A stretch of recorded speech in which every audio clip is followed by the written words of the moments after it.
Bonjour, je suis Julia Carninon et je vais vous dire pourquoi j'ai adoré traduire les conversations de Miranda Popke. Les principaux sujets qui animent les conversations entre femmes dans ce roman, c'est beaucoup de thématiques féminines. Donc ça suit la chronologie de la vie de la narratrice.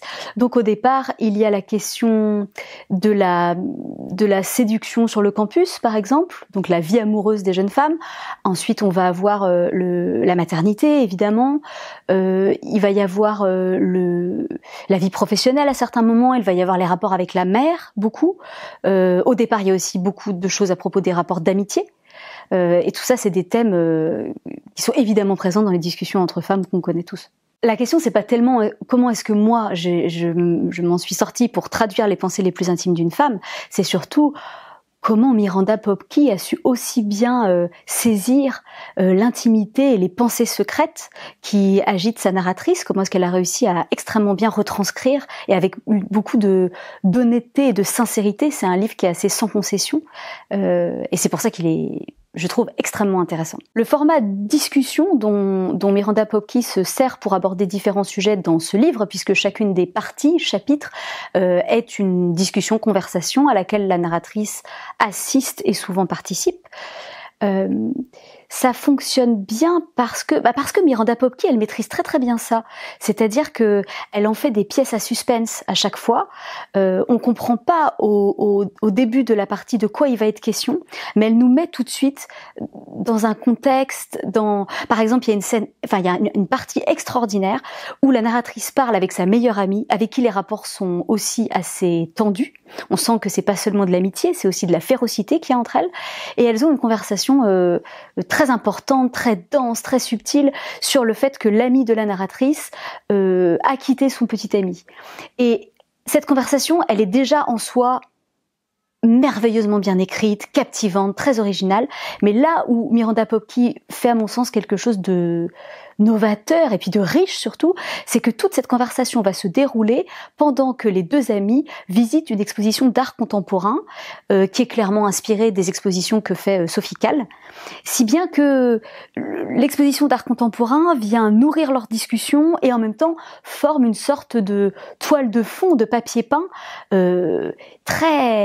très riche. On n'a jamais vu ça en fait. D'habitude, on va juste dire que les personnages se promènent dans un parc, mais le parc ne va rien apporter à la conversation, alors que là, c'est vraiment luxuriant de faire ça littérairement, je trouve. La question de savoir comment est-ce que le désir peut s'exprimer, je pense que c'est une des questions centrales de ce texte. C'est vraiment quelque chose que voulait examiner Miranda Popke.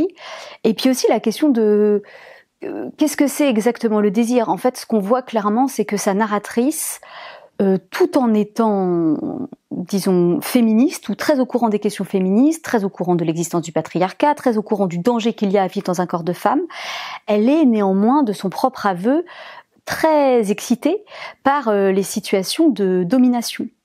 Et elle y revient à différents moments dans le texte en posant de façon, encore une fois, très honnête cette question et alors comment je fais en tant que jeune femme si ce qui m'enthousiasme le plus, sexuellement notamment, c'est ce contre quoi on m'a dit que je devais me révolter et me battre. Et qu'est-ce que ça dit sur moi si c'est ça que je veux ?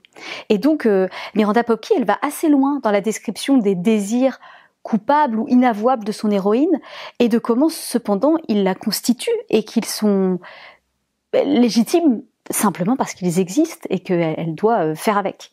La plus belle évocation du désir dans ce livre, qui est, en fait, il me semble, au long du livre, toujours un désir coupable ou un désir inavouable, clairement. C'est sans doute pas quelque chose d'hétérosexuel en réalité, c'est plutôt, il y a une scène, encore une fois une scène merveilleusement construite, où l'héroïne, devenue mère célibataire, appartient à une sorte de club de mères célibataires. C'est pas vraiment un club, mais c'est un groupe de femmes célibataires, et donc elles se retrouvent régulièrement pour boire du mauvais vin blanc et discuter. Et il y a une femme dans ce club de célibataires que la narratrice préfère. En fait, elle déteste les autres, et celle-là, elle la déteste un peu moins, peut-être, et elle cherche à s'en faire bien voir.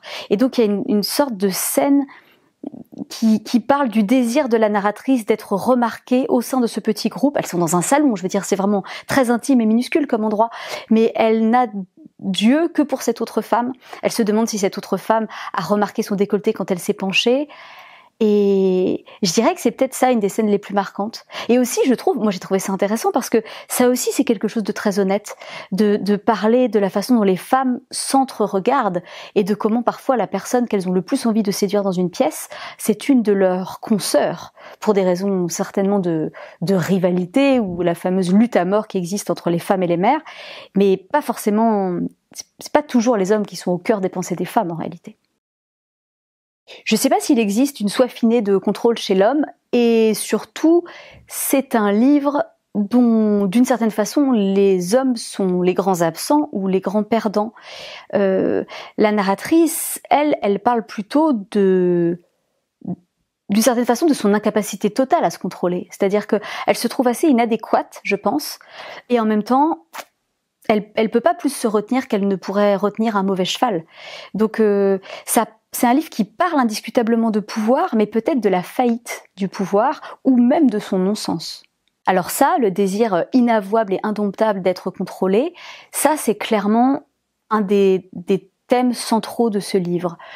Et pour moi, c'est ce qui en fait un grand livre féministe, et d'une façon très innovante, c'est-à-dire que, en fait, je crois que ce que Popki montre là-dedans, c'est l'impact du contrôle des hommes, du pouvoir des hommes sur les femmes, sur cette jeune femme, la façon dont elle a envie d'être contrôlée parce qu'elle sait qu'elle ne devrait pas le vouloir. Enfin, il y a quelque chose un peu de l'ordre du syndrome de Stockholm là-dedans, en fait. Cette femme se rend bien compte que les hommes ne la traitent pas bien. En fait, elle veut que les hommes la traitent mal. Elle veut pas que les femmes la traitent mal, mais elle veut que les hommes la traitent mal. Elle ne connaît pas d'autre façon de fonctionner avec eux, ce qui pose évidemment la question de est-ce que les hommes traitent toujours mal les femmes, et est-ce que c'est pour ça que les femmes ont du mal à même fantasmer sur autre chose. Mon travail de traduction, il dépend directement du texte que je traduis. En fait, traduire, c'est donner, c'est très simple, hein, c'est donner à lire un texte dans une autre langue, donc il faut à la fois être fidèle à ce qu'a voulu dire l'auteur ou à ce qu'on pense avoir compris que l'auteur voulait dire, et en même temps il faut l'adapter pour cette nouvelle langue, ce qui suppose de prendre certaines libertés. Moi, c'est un travail que je trouve absolument passionnant. Je trouve ça très intéressant de frotter les mots les uns contre les autres et d'essayer de trouver la meilleure façon que je puisse de faire voyager un livre. Et c'est particulièrement excitant dans le cas d'un livre comme celui-là, que moi je considère comme un des peut-être 10 meilleurs livres que j'ai lus au cours des 10 ou 15 dernières années. Je voudrais surtout pas parler à la place de son auteur, mais oui, je pense que c'est un livre féministe, et j'ajouterais féministe de la façon qui pour moi est la plus intéressante, c'est-à-dire qu'on n'est pas sur un livre ouvertement politique, c'est pas un livre de démonstration, c'est pas du tout un livre de commentaires, je sais même pas si le mot féministe apparaît dans le texte, c'est-à-dire que c'est un livre féministe, très profondément féministe à mon avis, mais qui n'utilise jamais les mots-clés du féminisme. Et donc ça en fait une œuvre extrêmement subtile. Et c'est la catégorie de livres, de manière générale, mais de livres féministes encore plus. C'est des livres qui posent des questions au lieu de donner des réponses, qui ne prétendent pas donner des réponses. Et je trouve que quand on finit ce livre, on est plein de réflexions, on est plein d'émotions, on continue, notre pensée se poursuit une fois qu'on a refermé le livre et quelque chose résonne en nous. Et je trouve, il y a quelque chose de il y a une éducation dans ce livre et ça j'adore. Il y a un livre que j'ai lu récemment qui m'a fait beaucoup penser au livre de Miranda Popki, alors même que la structure, la construction était très différente. C'est le livre de Lucy Hellman qui s'appelle Les Lionnes en français, qui est un très très gros texte. Lucy Hellman, c'est la fille d'un des plus gros spécialistes de Joyce. Et son livre est éminemment joycien. Et c'est un livre qui est féministe pour moi de la même façon que celui de Popki, parce que ce que racontent Les Lionnes, c'est uniquement le monologue intérieur d'une mère de famille quarantenaire pendant qu'elle est en train de préparer les tartes maison qui sont sa façon de ramener un peu d'argent dans la famille. Donc, d'une certaine façon, elle est le type même de la femme invisibilisée, la mère de famille de plus de 40 ans qui travaille à la maison. Quand on la regarde en train de pâtisser, on se dit « Pouh là là, quel ennui, c'est sûr qu'il se passe rien dans sa tête ». Et en fait, Hellman en fait un livre de 1200 pages, je crois, traduit admirablement par Claro. Et en fait, ne serait-ce que ça. En fait, de dire, en fait, ça fait 1200 pages, ce qui se passe dans la tête de cette femme. Et ces 1200 pages révèlent son humour, sa culture, sa compréhension du monde, sa sincérité sur elle-même, son amour pour son mari, mais aussi son ambiguïté, le regard qu'elle porte sur son passé, ses connaissances évidemment en matière de cuisine, mais dans plein d'autres domaines. C'est une richesse incroyable.